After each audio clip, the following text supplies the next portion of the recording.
Olá a todos, este é o canal de dúvidas do Instituto Newton Sebraga. E aqui estou eu novamente para responder às dúvidas daqueles que nos seguem e também aceitar sugestões, porque eu tenho um canal aberto para vocês. Vocês podem me escrever, tanto fazendo sugestões, comentários, críticas e enviar suas dúvidas, que certamente eu aproveitarei para gerar conteúdo para esse nosso canal.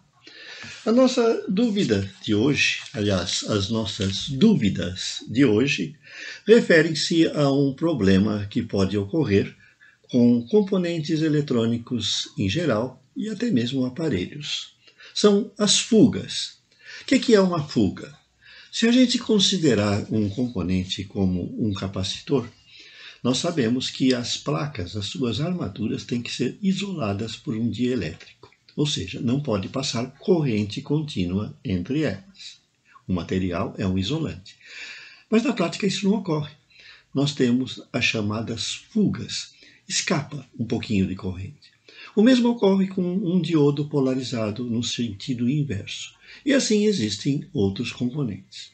E isso pode afetar o funcionamento de certos circuitos quando essas fugas aumentam de intensidade. Elas tornam-se mais relevantes. E assim nós temos as dúvidas que são enviadas para nós, que foram enviadas para nós por nossos leitores, seguidores, alunos, e que eu passo a responder agora.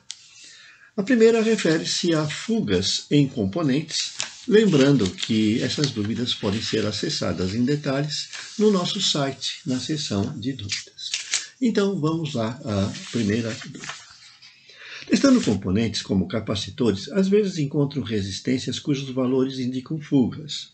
No entanto, não sei quando devo considerar que essas fugas afetam ou não o desempenho desse componente num circuito. Como fazer?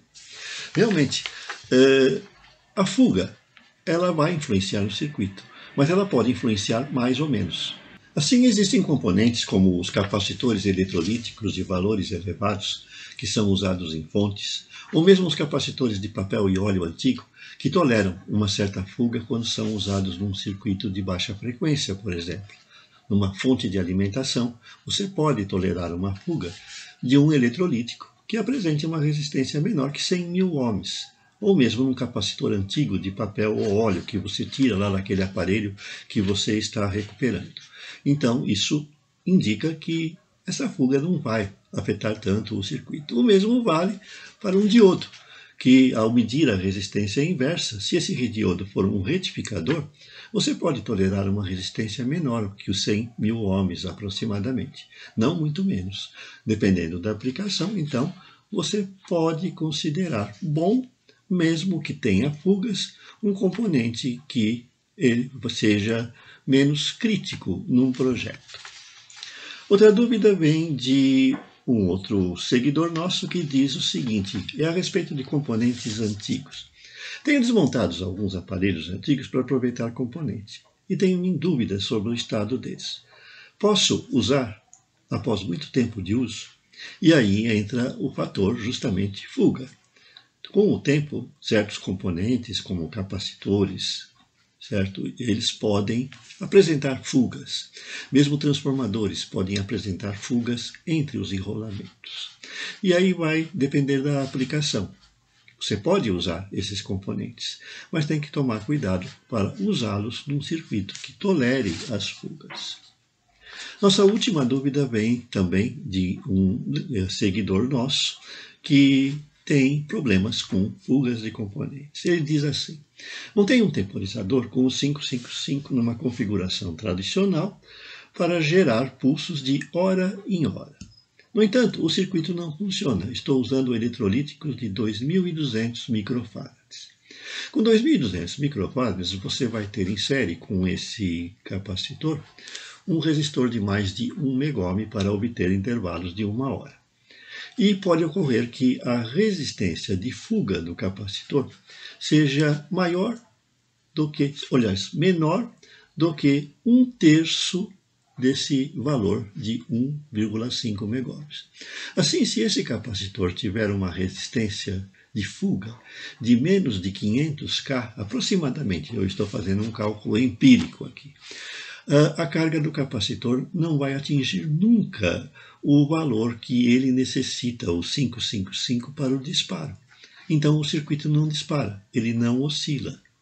Então vejam que nesse caso temos que tomar cuidado com os circuitos de tempo, principalmente, que utilizam capacitores que podem ter fugas.